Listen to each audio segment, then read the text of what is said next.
আসসালামু আলাইকুম। আজকে সন্ধ্যায় আমি রাঙা পাটিসাপটা পিঠা বানাবো। প্রথমে এক বাটি চাউলের গুঁড়া, মেজারমেন্ট কাপের 1 কাপ চিনি, সামান্য লবণ, অল্প অল্প পানি দিয়ে আমি ব্যাটারটা তৈরি করে নেব।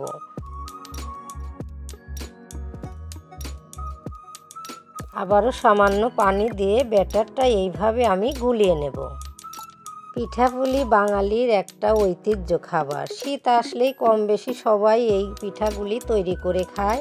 ব্যাটারটি তৈরি হয়ে গিয়েছে। এবারে আমি নারিকেলের পুর তৈরি করে নেব। প্রথমে এক বাটি নারিকেল কড়াইয়ে দিয়ে তার মধ্যে পরিমাণ মতো গুড় দিয়ে দারচিনি, এলাচ, তেজপাতা, সামান্য লবণ দিয়েছি। লবণ অনেকে মিষ্টিতে খায় না, কিন্তু আমি দিয়েছি স্বাদটা যাতে ব্যালেন্স হয়।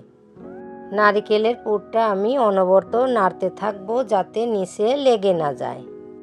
শীত মানেই পিঠাপুলি। অনেকেই পিঠাপুলি তৈরি করে নানান রকম নানানভাবে। আমরাও ঠিক এইভাবেই তৈরি করি। আপনারাও যদি মনে করেন এইভাবে পিঠা তৈরি করে খাবেন, খেতে পারেন। নারিকেলের পুর তৈরি হয়ে গিয়েছে। এবারে আমি পিঠাগুলি ভেজে নেব। চুলায় তাওয়া বসিয়ে সামান্য তেল আমি ব্রাশ করে নেব। ব্যাটারটি আমি জিলাপির মতো করে পেঁচিয়ে নেব। এই ব্যাটারটি তৈরি করেছি। সামান্য পরিমাণ ব্যাটার আমি অন্য পাত্রে তুলে নিয়ে তার মধ্যে ফুড কালার মিশিয়ে নিয়েছি, যাতে পাটিসাপটা পিঠার সৌন্দর্য বাড়ে। বাকি পিঠাগুলো এভাবেই তৈরি করে নেব। বাড়িতে অতিথি আসলে বানিয়ে খাওয়াবেন, আপনারাও খাবেন, দেখবেন ভালো লাগবে।